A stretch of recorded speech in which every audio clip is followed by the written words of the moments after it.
A millionaire accidentally picked up a photo that fell out of a Shoeshine boy's shirt.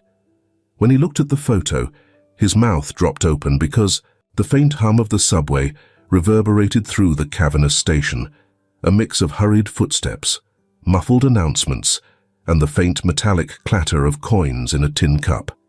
Albert adjusted his tailored coat, his sharp eyes scanning the scene with a detachment that had grown second nature. New York's subway was a far cry from the manicured halls of his Boston office, but it held a certain unpolished charm. He didn't know why he'd chosen this route to meet his old friends, but something about the rush of everyday life seemed to ground him, if only temporarily. Crowds shuffled past in a rhythmic, almost mechanical dance. Heels clacked against the tiled floor. Voices rose and fell, the distant roar of an approaching train blending into the chaos. For Albert Howard, the noise was distant, a mere hum in his mind. He stood still amidst the commotion, his tailored suit pristine, his silver hair combed back with precision. At 68, he exuded an air of quiet authority, yet his eyes betrayed heaviness. Memories weighed on him, their edges sharp and unforgiving. The faint smell of shoe polish cut through the subway's stale air.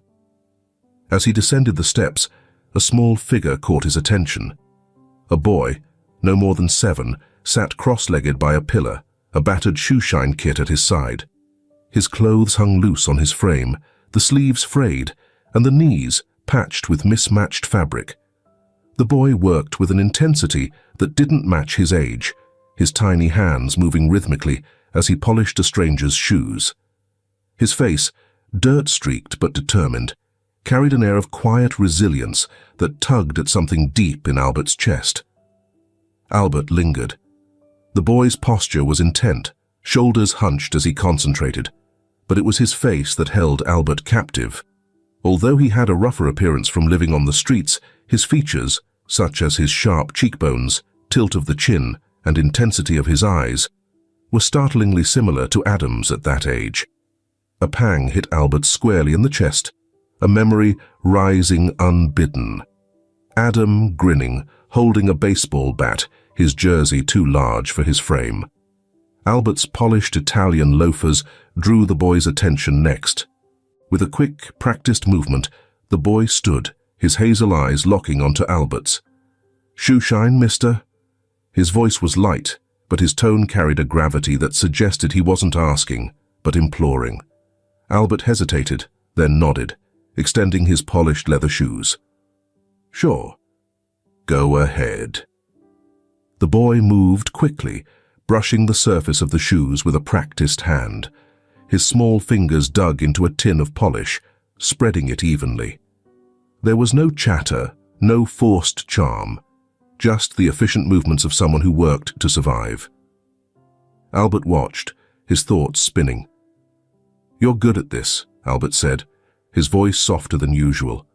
He wasn't sure why he'd spoken. Small talk wasn't his forte.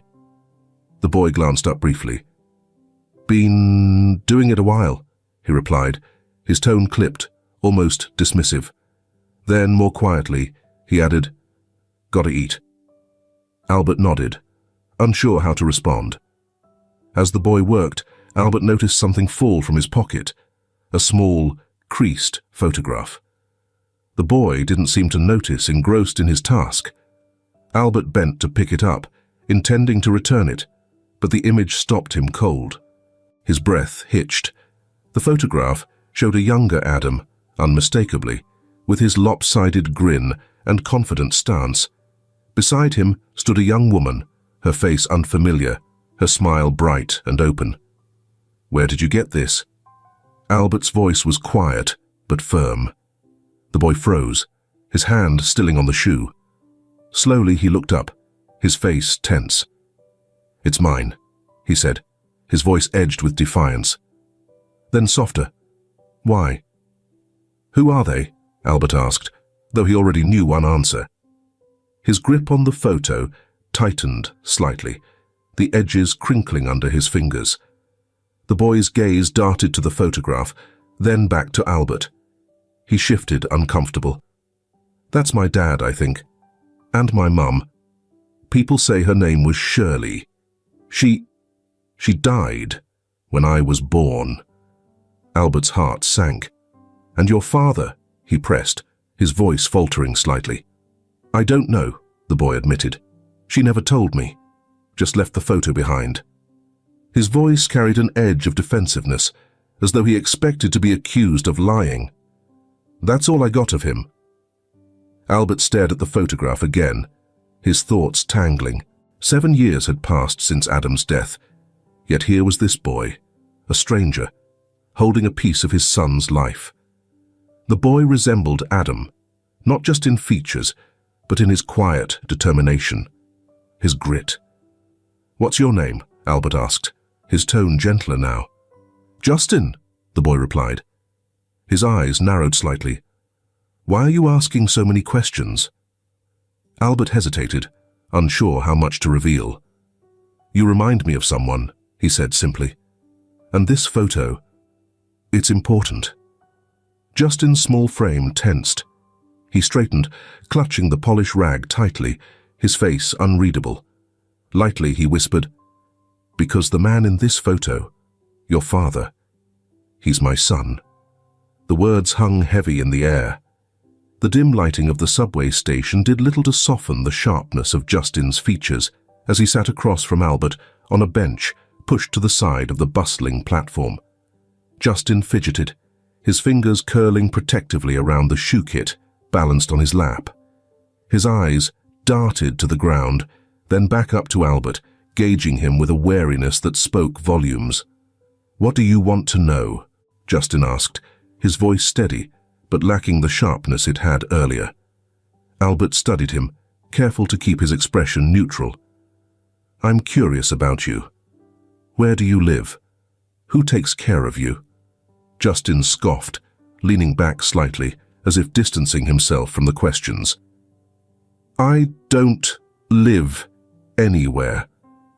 I just stay where I can. Under bridges, in alleyways. Doesn't matter much as long as I'm out of the cold. Albert's chest tightened. The words were delivered with the casualness of someone resigned to their situation. But there was a heaviness beneath them that Albert couldn't ignore. What about food? Who feeds you? Me, Justin shrugged. Shining shoes gets me enough for bread. Maybe some soup if I'm lucky. Sometimes people give me stuff. Sometimes they don't.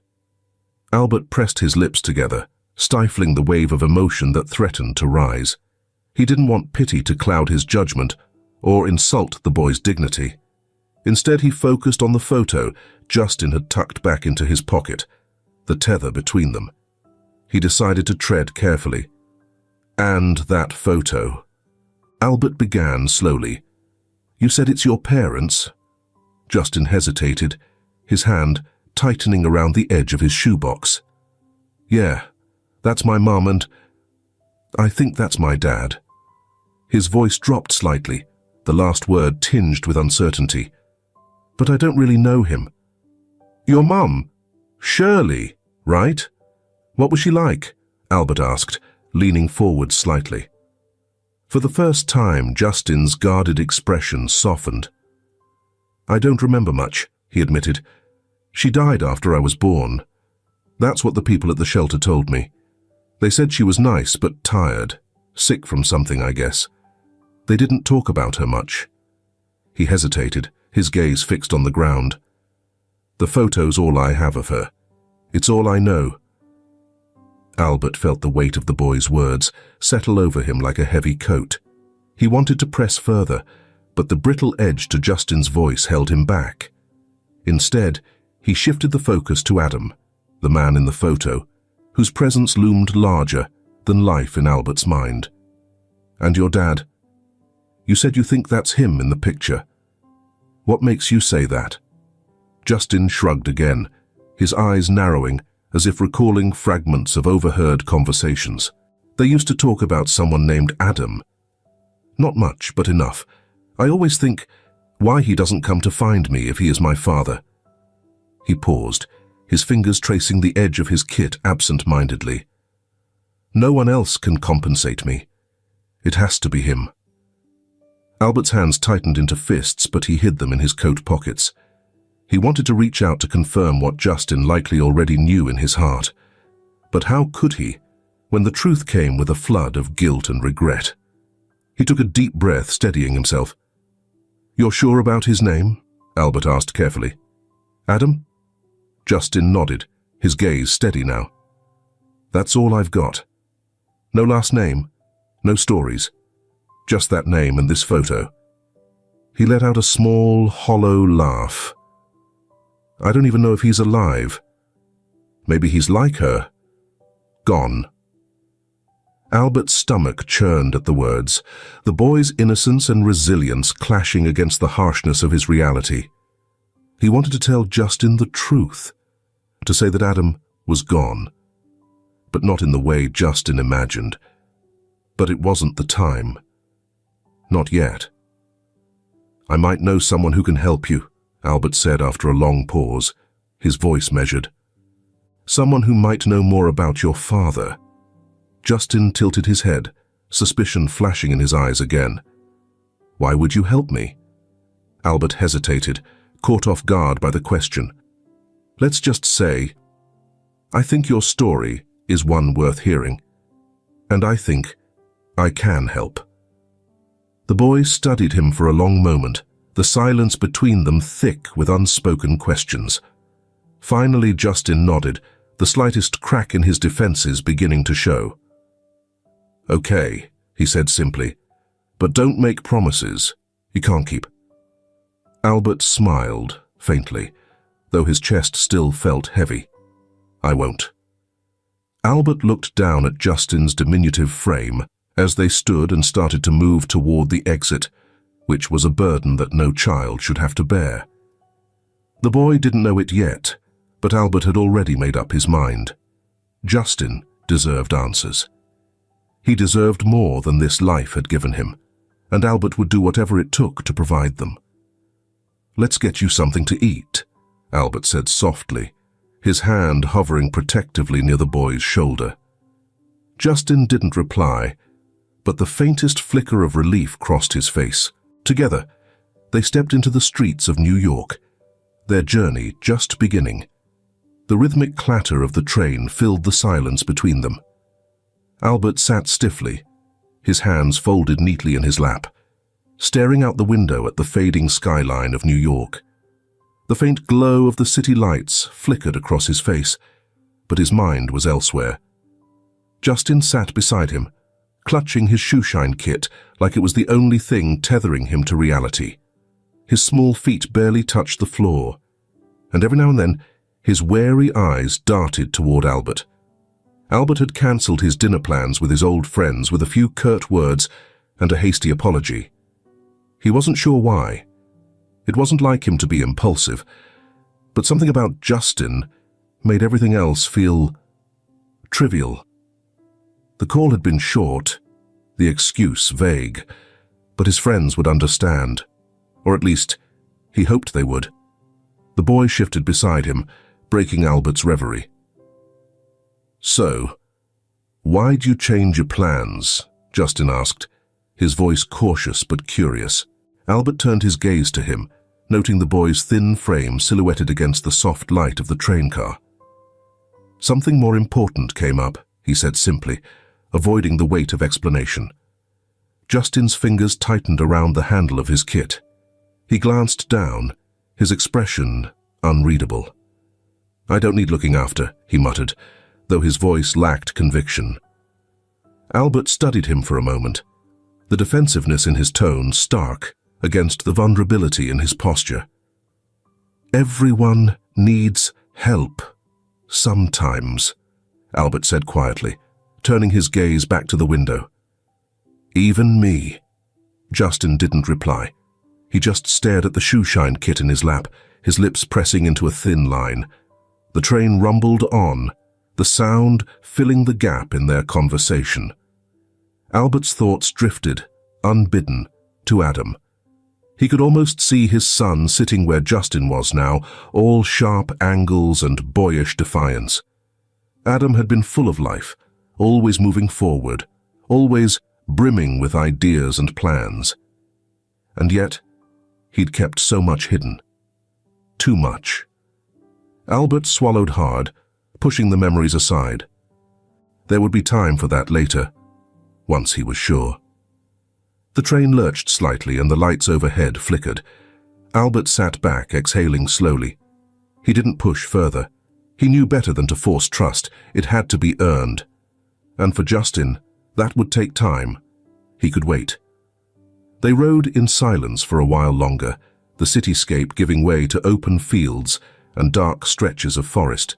Albert's mind churned with questions about Shirley, about Adam, about the boy sitting next to him. He didn't have the answers yet, but he was determined to find them.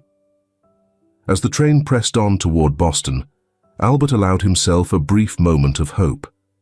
Maybe, just maybe, this journey would lead to something more than answers. Maybe it would lead to healing, for both of them. The cab pulled up to a wrought iron gate, adorned with intricate designs, its black finish glinting faintly under the cold Boston sky. Behind the gate, Albert's mansion loomed, a monolithic structure of grey stone that seemed both grand and unwelcoming. Justin's gaze flickered toward it, his small frame tense as he clutched his shoeshine kit. He'd never seen a house this big before, much less imagined stepping inside one. "This is your home?" Justin asked, his voice barely above a whisper. Albert nodded, his eyes softening as he noticed the boy's apprehension. "It's home," he replied, though the word felt heavier than he'd intended. Home hadn't been the same since Adam's death, the laughter and warmth replaced by long silences and unspoken grief. The gates creaked open and the cab rolled forward. As they approached the front entrance, a woman appeared at the door. Donna, clad in a soft grey sweater, had her arms folded tightly across her chest. Her eyes scanned the car with practiced disinterest, but when Albert stepped out with Justin, her expression stiffened. "Albert?" she began, her voice clipped. "Who is this?" "This is Justin," Albert said simply, gesturing for the boy to follow. "He's a guest." Donna's brow furrowed as her eyes swept over Justin's scrawny figure, taking in his ragged clothes and wary posture. "A guest?" she repeated, her tone edged with disbelief. "And you thought it appropriate to bring him here without telling me?" Albert's jaw tightened, but he kept his voice calm. "I'll explain everything inside. It's cold." Donna stepped aside, but said nothing more, her gaze lingering on Justin as he shuffled past her. The boy kept his eyes down, his small hands gripping the shoeshine kit like a lifeline. Inside, the mansion felt as vast as it looked from the outside.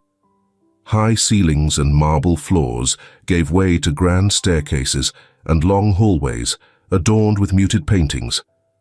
Justin's footsteps echoed faintly as he followed Albert through the main foyer. He couldn't decide if the house was impressive or intimidating. Probably both.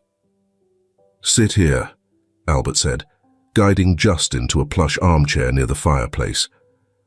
"I'll get you something warm to drink." Justin nodded, his eyes darting around the room. He felt out of place, like a smudge on something pristine. He could feel Donna's gaze from across the room, sharp and unyielding. "You're awfully quiet," she said finally, breaking the silence. Her voice wasn't unkind, but it lacked warmth. "What's your story, boy?" Justin glanced at Albert, who had returned with a steaming cup of cocoa. "I don't really have one," he said hesitantly. "I just shine shoes." "Is that what Albert told you to say?" Donna pressed, her tone skeptical. "Donna," Albert said sharply, handing Justin the mug. "Let him breathe, he's been through enough." Donna pursed her lips, but didn't reply, retreating to the edge of the room. Justin sipped the cocoa, the warmth spreading through him. It was rich and sweet, unlike anything he'd had in years. After a few moments, Albert crouched down beside him. "Justin," he said gently. "I want to help you find out more about your parents. There's someone I know who's good at finding answers." "Why?" Justin asked, his voice laced with suspicion. "Why do you care?" Albert met his gaze, his expression serious but kind. "Let's just say, I've lost someone important too, and I think helping you might help me too." The boy stared at him for a moment, then nodded. "Okay." Later that evening, Albert stepped into his study, the weight of the day pressing on his shoulders. He picked up the phone and dialed a number he hadn't used in years. "David," he said, when the line connected, "I need your help." "Albert," the voice on the other end replied, surprised but intrigued. "It's been a while. What's going on?" Albert hesitated, glancing toward the hallway, where Justin's faint footsteps could still be heard. "There's a boy. His name's Justin. I think he's Adam's son." The silence on the other end stretched for a beat too long. Then David said, "Tell me everything." Albert outlined the details, Justin's photo, Shirley's name, and the scant information the boy had about his parents. By the time he finished, his voice was taut with both urgency and something he couldn't quite name. Hope, maybe. "Can you find out about Shirley?" Albert asked. "Who she was, where she lived, everything. And if there's a way to confirm, a DNA test. I need to know." David exhaled. "I'll take the case. But Albert, you might not like what you find." "I'm prepared for that," Albert replied quietly. "Just find the truth." As he hung up, Albert leaned back in his chair, staring out the large window overlooking the quiet Boston night. For the first time in years, he felt a flicker of purpose, however uncertain. Upstairs, Justin lay curled on the edge of a bed that felt too big for him, his shoe kit still within arm's reach. Neither of them knew what the future held, but for now, they were both exactly where they needed to be. David worked swiftly. In the days following Albert's call, he pieced together the scattered fragments of Shirley's life, tracing her story through hospital records, rental agreements, and a few sparse mentions in old employer files. Each thread was faint, as if Shirley had existed only in the periphery of the world, but David's tenacity paid off. Albert paced his study as he waited for David's report, the tension in his chest growing heavier with each passing hour. His thoughts raced. Justin upstairs, Donna's skepticism, and the growing certainty that Adam had kept secrets he could no longer defend. Finally, David called. "I've got answers," he said without preamble. Albert sank into the leather chair, his knuckles whitening as he gripped the phone. "Go on," Albert urged, his voice taut. "Shirley Brooks," David began. "She met Adam about 8 years ago when he was in New York for a work assignment. She was a waitress at a small diner, but she had ambitions. Wanted to study, maybe start her own business one day. The two of them became close fast. By all accounts, Adam seemed to care deeply for her." Albert closed his eyes, picturing his son's charismatic smile and the way he'd always drawn people in. It wasn't hard to imagine him and Shirley together. "And Justin?" Albert asked. "Shirley got pregnant," David said, his tone softening. "She kept working through the pregnancy, but things got difficult. From what I could gather, Adam knew about the baby. He planned to come back to Boston to tell you and Donna, but—" David hesitated, and Albert's breath caught. "But what?" "He never made it. The accident happened just days before he was set to return. Shirley gave birth to Justin alone. Complications during labor. She didn't survive. The boy was left in the care of a neighbor for a while, but he slipped through the cracks." Albert felt the words like physical blows. His son, so full of life and promise, had been on the verge of sharing something so monumental, a child, a future, only for fate to intervene. And Shirley, young and hopeful, was reduced to a name on a death certificate. "And the DNA test?" Albert pressed, his voice barely above a whisper. "It's a match," David confirmed. "Justin is Adam's son." Albert exhaled shakily, his hand gripping the edge of the desk as relief mingled with an overwhelming guilt. How had he not known? How had he missed the signs? "I'm sending you the full report," David continued. "But Albert, what you do next is up to you." Albert thanked him and hung up, the phone feeling heavy in his hand.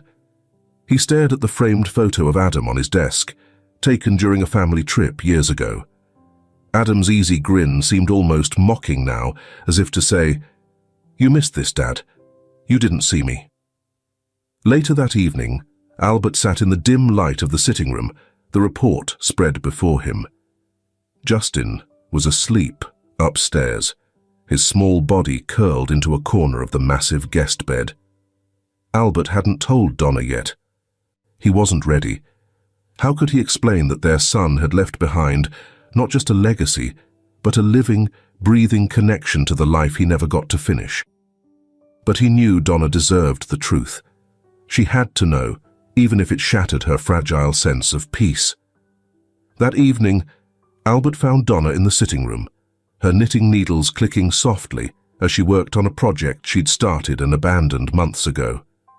She didn't look up as he entered, but her posture stiffened.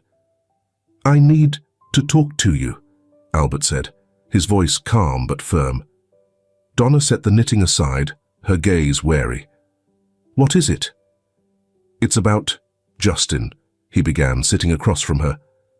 "I've been working with David, trying to understand where he came from." "And?" Donna's tone was cool, but her eyes betrayed her unease. Albert took a deep breath. "Shirley, his mother, was someone Adam knew. They had a relationship, Donna, a serious one. Justin he's Adam's son." Donna froze, her expression blank as if her mind couldn't process the words. Then slowly, her eyes narrowed. "What are you saying, Albert?" "I'm saying that boy upstairs is our grandson," Albert said, his voice steady but thick with emotion. The DNA test confirmed it. Donna's knitting fell to the floor as she stood abruptly, her hands trembling. "How long have you known?" "I suspected," Albert admitted, "but I only got confirmation today. I didn't want to say anything until I was sure." Donna turned away, her hands gripping the back of her chair. Her shoulders shook, and for a moment, Albert thought she might cry. But when she turned back, her face was a mask of conflicted emotions, anger, sadness, and something else he couldn't quite name. "Adam never told us," she said, her voice barely above a whisper. "He never said a word." Albert stood, crossing the room to place a hand on her shoulder. "Maybe he didn't get the chance," he said gently. "But we have the chance now, to make this right." Donna shook her head, her gaze distant. "I don't know if I can do this, Albert. It's too much." "You don't have to decide now," Albert said softly. "But I want you to meet him. Truly meet him. He's not just some boy. He's family." Donna didn't respond, but Albert saw the way her hands clenched and unclenched, as though she were grappling with something too big to hold. He gave her a moment before stepping back. "There's something else," he added. "I want to visit Shirley's old home, see if there's anything there that might help us understand more about her and about Justin's life." Donna nodded slowly, her expression unreadable. "Fine," she said at last. "But Albert, this doesn't make everything better." "I know," he said quietly, "but it's a start."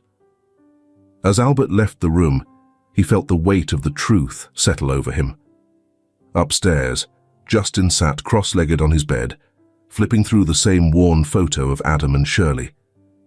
Neither of them knew what the next step would bring, but for the first time, Albert felt a glimmer of hope that they were moving toward something better.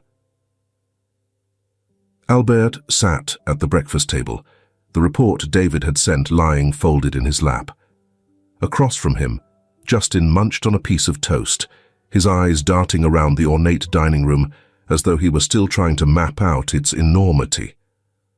Albert studied him carefully. The angle of his jaw, the unruly way his hair curled at the edges. Every feature seemed to mirror Adam's at that age.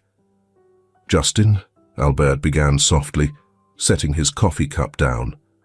The boy looked up, crumbs still clinging to the corner of his mouth. "I need to tell you something." Justin's chewing slowed, his gaze sharpening. "What is it?" Albert hesitated. How could he explain years of grief, secrets, and the shocking discovery of a connection neither of them had anticipated? But Justin deserved the truth. "Do you remember the name Adam? The one you used to listen about?" Albert asked. Justin nodded slowly. "Yeah, that's all I know about the man who my mom loves." Albert swallowed hard. "Adam was my son," he said, his voice steady but laced with emotion. "He was your father." The silence that followed was deafening. Justin's eyes widened, his hand frozen mid-reach for another bite of toast. "What?" he whispered. Albert leaned forward, his expression earnest. "I had a test done. It confirmed what I already suspected. You're my grandson, Justin." The boy's face shifted through a series of emotions: shock, confusion, and something raw, harder to define. He pushed his chair back slightly, as though needing distance to process the words. "So, you mean I have family?" His voice cracked on the last word. "You do," Albert said firmly. "You've always had family." Justin's lips trembled, but he pressed them together, blinking rapidly. "Why didn't anyone tell me? Why didn't my dad, come for me?" Albert's chest tightened. "He wanted to," he said gently. "But he didn't get the chance. There was an accident before he could tell us about you or your mother." The boy's shoulders slumped, and he looked down at his lap. "So he didn't leave because he didn't want me?" "No," Albert said quickly, his voice thick with conviction. "He cared. I'm certain of it. And now that I know about you, I want to make sure you never feel alone again." Justin sniffed, his small hands gripping the edge of the table. I thought I didn't matter to anyone." "You matter," Albert said, his voice breaking slightly. "You matter more than you know." For a moment, neither of them spoke. Then Justin nodded, his expression a mixture of hesitant hope and lingering pain. "Okay," he said quietly. "I'll try to believe you." Later that day, Albert found Donna sitting in the sunroom, her knitting abandoned in her lap. She turned as he entered, her expression guarded. "I told Justin," Albert said simply. Donna's eyebrows rose, but she said nothing. "He knows about Adam, about everything." "And how did he take it?" she asked, her voice measured. "He's a boy who's been through too much," Albert replied, "but he's strong, just like Adam." Donna looked away, her fingers tightening around the knitting needles. "I don't know if I can see him as Adam's son," she admitted. "Every time I look at him, I just see everything we lost." Albert stepped closer, his tone softening. "But don't you also see what we've gained? He's a part of Adam, Donna. A part of him that's still here." Donna's lip quivered, but she set her jaw, her expression stubborn. "What do you expect me to do, Albert? Pretend everything is fine?" "No," Albert said gently. "I expect you to let yourself feel again. Start small. Just get to know him." Donna didn't respond, but Albert saw the faintest crack in her armor. He decided not to push further. That evening, as the household quieted, Albert sat down with Donna again, a glass of wine in his hand. "There's one more thing I want to do," he began. Donna looked at him warily. "What now?" "I want to bring Shirley's grave here," Albert said. "To Boston, to place her near Adam. Donna stiffened, her fingers curling tightly around the armrest of her chair. Why? "She's part of this story," Albert explained. "She's part of Adam's life, and now she's part of ours. It feels wrong to leave her alone, forgotten." Donna's gaze dropped, her shoulders relaxing slightly. "You think it'll help?" she asked softly. "I think it's the right thing to do," Albert said. "For her, for Justin, for all of us." Donna nodded slowly, her expression unreadable. "Then we'll do it." The next morning, Albert and Donna began making plans for the trip to New York. As they prepared, Justin watched them from the doorway, his small figure framed by the sunlight streaming in. Donna caught his gaze, and for the first time, gave him a small, tentative smile. It wasn't much, but it was a start. The New York air was heavy and warm, a stark contrast to the crisp chill of Boston. Albert adjusted his tie absently as they stepped out of the rental car, Donna trailing a few steps behind. Her silence had been palpable during the flight, and it carried now as they stood before the weathered building of the hospital where Shirley had spent her last moments. Albert paused, glancing back at Donna. "Are you ready?" he asked softly. Donna nodded, her lips pressed tightly together. She didn't trust herself to speak. Instead, she followed Albert through the sliding doors into the dimly lit lobby. The staff was accommodating, guiding them to the archives, where Shirley's records were stored. The clerk, a middle-aged woman with kind eyes, handed over a thin folder. "Not much here, I'm afraid," she said apologetically. She came in alone, no family listed. It was a difficult case. Albert nodded his thanks and opened the file. The sparse details hit him harder than he expected. Shirley Brooks, 24 years old, emergency cesarean section, severe postpartum hemorrhage, deceased within hours of delivery. "Shirley was so young," Donna murmured, breaking her silence. She leaned over his shoulder, her fingers brushing lightly against the edge of the folder. She barely had a chance. Albert swallowed, his throat tight. "Let's find her." A small, neglected cemetery with overgrown grass and rusting chain-link fences was located on the outskirts of the city. The caretaker led them down a narrow path, his boots crunching on gravel. "Brooks, Shirley," he muttered, checking his notes. "Right over here." They stopped at a modest headstone, the lettering faint from years of wear.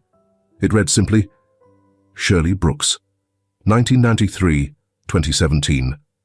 A loving soul." Donna inhaled sharply, her hand covering her mouth. The grave was bare, save for a few scattered leaves. Albert crouched, brushing debris away from the stone as he read the inscription again. A lump formed in his throat. "This was her resting place," Donna whispered. "All alone, with no one to tend to her." Albert nodded, his fingers tracing the rough edges of the stone. "She didn't deserve this," he said quietly. "She gave everything to bring Justin into the world, and this is how she was remembered." Donna kneeled beside him, her gaze fixed on the headstone. "She must have loved Adam," she said, her voice trembling. "To go through all this, to bring his child into the world, she must have loved him deeply." Albert placed a hand on Donna's shoulder, steadying her. "We'll bring her home," he said firmly. "We'll give her the peace she deserves." "Listen up to here. If you are feeling really touched and grateful, please leave a comment, Daisy, as a gift for Shirley and your deceased loved ones. And now, we will continue this touching story." The journey back to their hotel was somber, the weight of Shirley's life and death settling over them. Justin waited in the lobby, his small frame perched on the edge of an armchair. His eyes lit up when he saw them, but his smile faded when he caught their expressions. "Did you find her?" he asked, standing as they approached. Albert kneeled in front of him, placing a hand on his shoulder. "We did," he said gently. "We found her resting place. It's not far from here." Justin's gaze dropped, his hands twisting together. "What was it like?" "It was quiet," Donna said softly, stepping forward. "Too quiet. She deserves better." Justin looked up at her, surprise flickering across his face. For the first time, there was no hesitation in Donna's voice, no guarded tone. She kneeled beside Albert, her hand brushing against Justin's. "She was brave, Justin. She went through so much, and she loved you." Tears welled in Justin's eyes, but he blinked them away quickly. "I wish I could have met her," he whispered. Donna reached out, tucking a strand of his unruly hair behind his ear. "In a way you did. She's in you, in your kindness, your strength. She's part of who you are." Justin looked between them, his small frame trembling with the weight of emotion. Finally, he nodded. "What happens now?" Albert stood, his expression resolute. "We bring her home. We'll make sure she rests near Adam, where she belongs." That evening, Donna sat by the hotel window, staring out at the city lights. Albert joined her, placing a gentle hand on her arm. "You were good with him today," he said. Donna sighed, her fingers tracing invisible patterns on the armrest. "I see so much of Adam in him. It's hard not to, but it's more than that. He's his own person, Albert, and he's been through so much." Albert nodded, understanding. "I think Adam would have been proud of him, and of us, for trying." Donna smiled faintly, her gaze softening. "We'll bring Shirley home. For Justin, for Adam, for all of us." The next morning, Albert and Donna made arrangements to relocate Shirley's grave to Boston. As they finalized the paperwork, Justin stood nearby, watching with quiet determination. For the first time, he felt like he truly belonged, like he was part of something bigger than himself. As they left New York, Albert glanced at Donna and Justin sitting side by side in the back seat. The journey wasn't over, but the family they were becoming felt stronger with every step. The crisp Boston air greeted them as they stepped out of the car, the early morning sun casting a gentle light over the quiet cemetery. A small crowd of workers stood by, ready to help with the relocation process. Albert and Donna led Justin along the gravel path toward the newly prepared gravesite, nestled under the sheltering branches of a sprawling oak tree. Just a few steps away lay Adam's grave, its polished headstone reflecting the sunlight. Justin clutched a bouquet of lilies tightly in his small hands, his steps faltering as they approached the site. Albert rested a steadying hand on his shoulder. "Take your time," he said gently.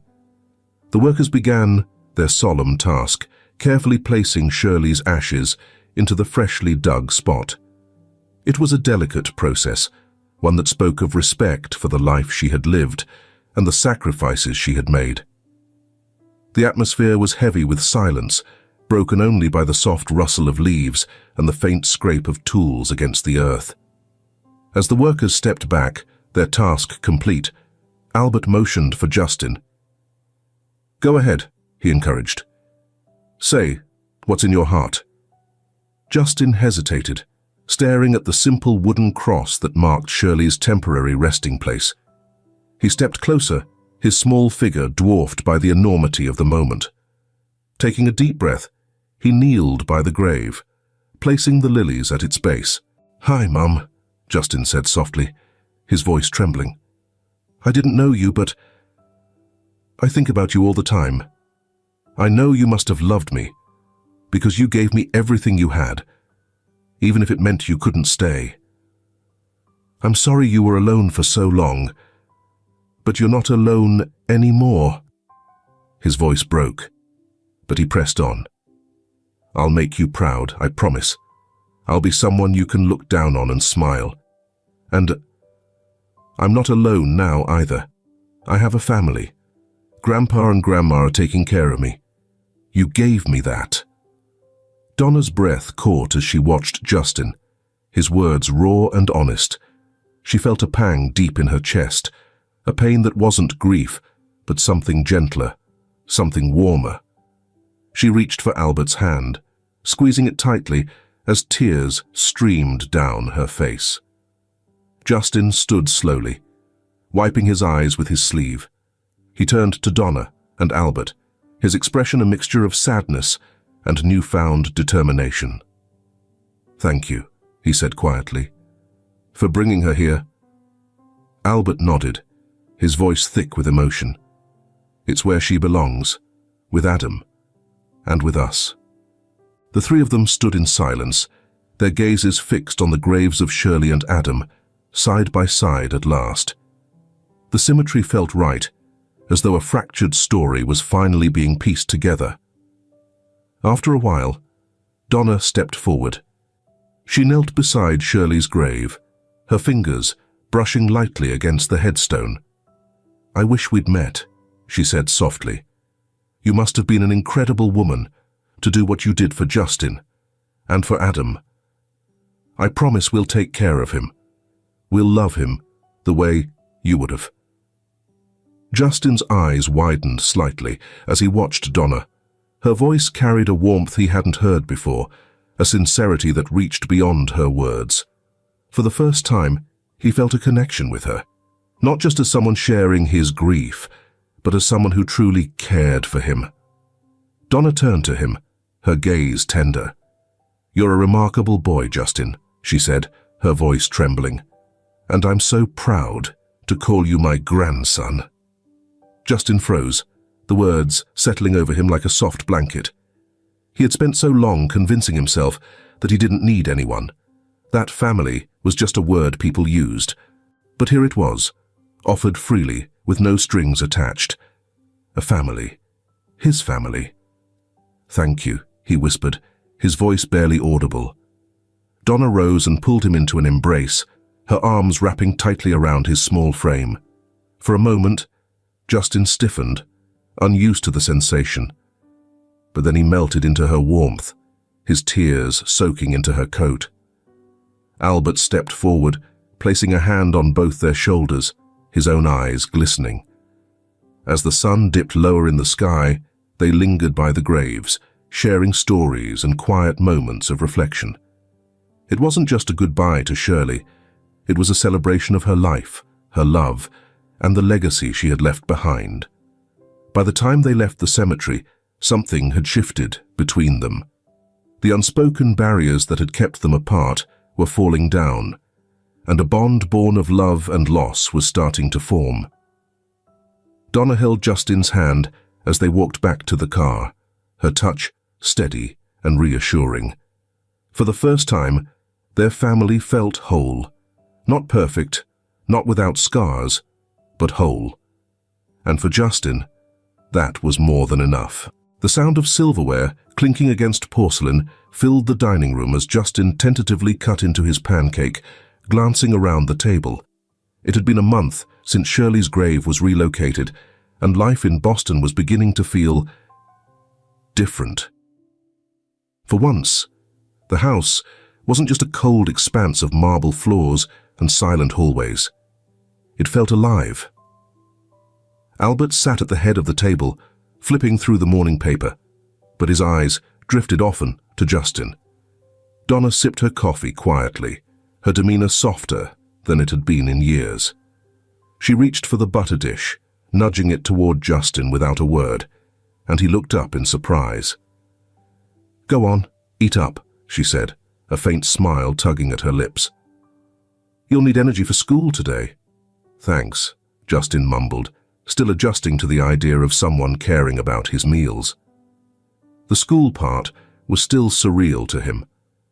Just 2 weeks ago, Albert had enrolled him at a private academy, and the sight of crisp uniforms and polished shoes had been overwhelming. But now, Justin found himself enjoying it. The quiet classroom, the kind teachers, and, most surprisingly, the friends he'd begun to make.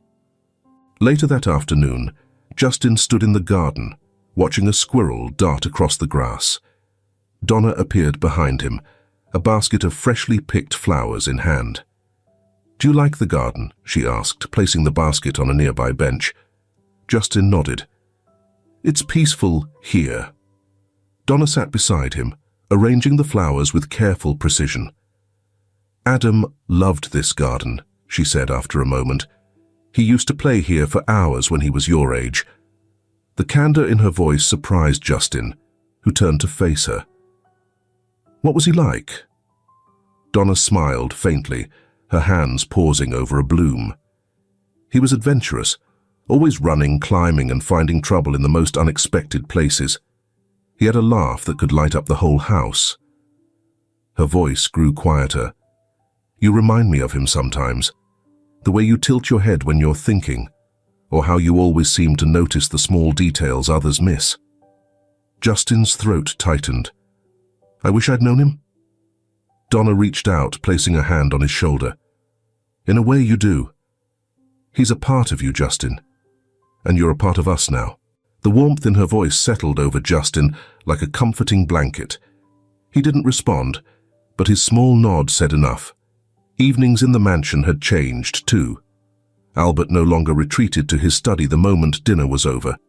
Instead, he stayed in the living room with Donna and Justin, often flipping through old photo albums or teaching Justin how to play chess.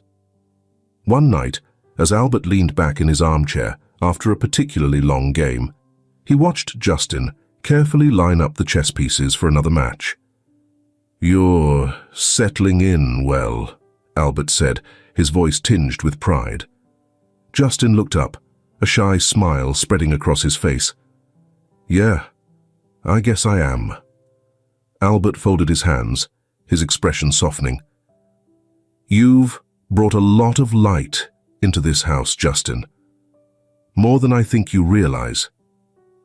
Justin blinked, unused to hearing such affirmations. "Really?" "Really," Albert said. "You've reminded me, and your grandma, that there's still joy to be found, even after everything we've lost." Donna, seated nearby with her knitting, glanced up and nodded. "It's true," she said simply. "You've given us something we didn't even know we needed." Justin ducked his head, his ears burning with a mixture of pride and embarrassment. "I'm just being me." "And that's more than enough," Albert replied. The days melted into weeks, and the mansion continued to transform. Meals became lively events, filled with stories and laughter. Justin's room, once bare, was now adorned with shelves of books, posters of his favorite baseball team, and a small desk where he eagerly completed his homework. On weekends, Donna taught him how to bake cookies, her patience surprising even herself. "You're better at this than Adam ever was," she teased one afternoon, ruffling his hair. "Really?" Justin asked, grinning. "Oh, he'd burn toast if you let him," she said, laughing. The sound was light and genuine, and Albert, passing by, paused to savor the moment. One evening, as they finished dinner, Albert cleared his throat.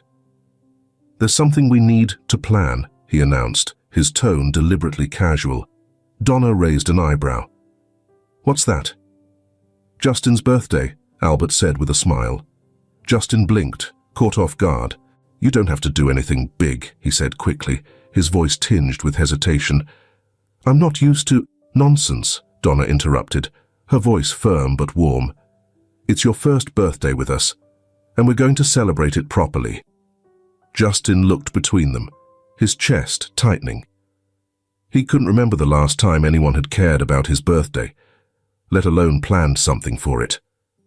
"Okay," he said quietly, a small smile creeping onto his face. Albert clapped his hands together. "Good. We'll make it special. Just wait and see." That night, as Justin lay in bed, he stared at the ceiling, a feeling of contentment washing over him. For the first time in as long as he could remember, he felt at home. Not just in a house, but in a family. And that was a gift he'd never thought he'd have. The mansion buzzed with quiet anticipation as the sun rose on the day of Justin's birthday celebration. Donna and Albert had spent the week preparing, ensuring the day would be memorable. The dining room was transformed with balloons, streamers, and a cake resting on the long oak table, its frosting a vibrant blue adorned with the words, "Happy Birthday, Justin." Justin awoke to the smell of baked cinnamon rolls wafting up to his room. He stood there for a moment, lost in the unfamiliar sensation of excitement. Birthdays had always been just another day for him, often spent working or wandering, hoping for kindness from strangers. But this year was different. He dressed quickly, his steps lighter than usual, as he made his way downstairs. When he reached the dining room, Donna was there, arranging a small stack of presents on the table. She looked up and smiled warmly. "Good morning, birthday boy." Justin flushed, a shy smile spreading across his face. "Morning," he mumbled. "This is a lot." "It's just the beginning," Albert said, entering the room with a tray of steaming cups of cocoa. "We've got a whole day planned. But first, breakfast." As he sat at the table and felt the warmth of those who genuinely cared for him, Justin's heart grew larger. The day unfolded with ease and laughter. Albert took Justin to the local museum, indulging his curiosity about science and history. Donna joined them for lunch at a cozy cafe, where Justin couldn't stop grinning as they sang him a clumsy, off-key rendition of Happy Birthday. By the time they returned home, the evening was settling in, and the three of them gathered in the living room. The fireplace crackled softly, casting a warm glow over the room. Justin glanced at the stack of presents still sitting on the table. He bit his lip, hesitating before speaking. "There's, something I made for you both," he said, his voice nervous but steady. Donna and Albert exchanged curious glances as Justin disappeared upstairs. Moments later, he returned, clutching a wrapped canvas. He handed it to Albert, shifting on his feet as he avoided their gazes. "Go on, open it," Justin urged. Albert carefully unwrapped the canvas, revealing a painting that took his breath away. It depicted Adam and Shirley standing together, their expressions radiant. Behind them was a soft glow, as if the sun itself was embracing them. Donna gasped, her hand flying to her mouth. Tears welled in her eyes as she leaned closer to examine the details. The familiar tilt of Adam's head, the warmth in Shirley's smile. "Justin," she whispered, It's beautiful." Albert stared at the painting, his throat tightening. "You painted this?" Justin nodded, his cheeks red. "I wanted to do something to thank you. For everything. I thought, maybe this would make you happy." Donna reached for Justin, pulling him into a tight embrace. "Happy doesn't even begin to describe it," she said, her voice breaking. "You've given us a gift we'll treasure forever." Albert placed a hand on Justin's shoulder, his grip firm but gentle. "You've brought Adam and Shirley back to us in a way I didn't think was possible. Thank you, Justin. Truly." Justin smiled, his eyes shimmering with unshed tears. For the first time, he felt like he belonged, not just as a guest or an outsider, but as part of a family. As the evening wound down, the three of them sat by the fire, the painting proudly displayed on the mantel. Albert sipped his tea, his thoughts turning to how much had changed since Justin entered their lives. The once silent mansion was now filled with laughter and purpose. Donna had emerged from her grief, her days brighter with Justin's energy. And Albert himself felt renewed, his life infused with meaning he hadn't known he was missing. "Justin," Albert said, breaking the comfortable silence, "you've brought so much to this family. Your parents would be proud of you. And so are we." Justin looked up, his heart swelling at the words. He leaned back in his chair, his gaze drifting to the painting on the mantel. "I'm proud to be part of this family," he said softly. Donna reached over, placing her hand over his, "And we're proud to have you." As the fire crackled and the evening deepened, the house felt more alive than ever before. It wasn't just a mansion anymore, it was a home. For Albert, Donna, and Justin, the future felt brighter than they could have ever imagined. Many years had passed since that transformative birthday celebration. The once vibrant mansion was quieter now, its grand halls carrying an air of reverence. Albert and Donna had both passed away peacefully, leaving behind not just their material wealth, but a legacy woven from love, resilience, and family. Justin stood in the garden, now meticulously maintained, under the sprawling oak tree that had shaded countless memories.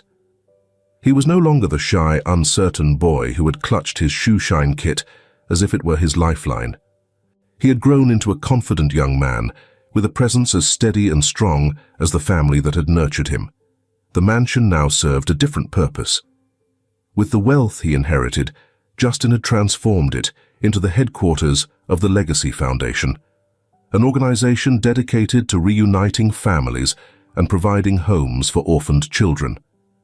The mission reflected the journey that had shaped him, a journey of finding family, healing wounds, and creating hope.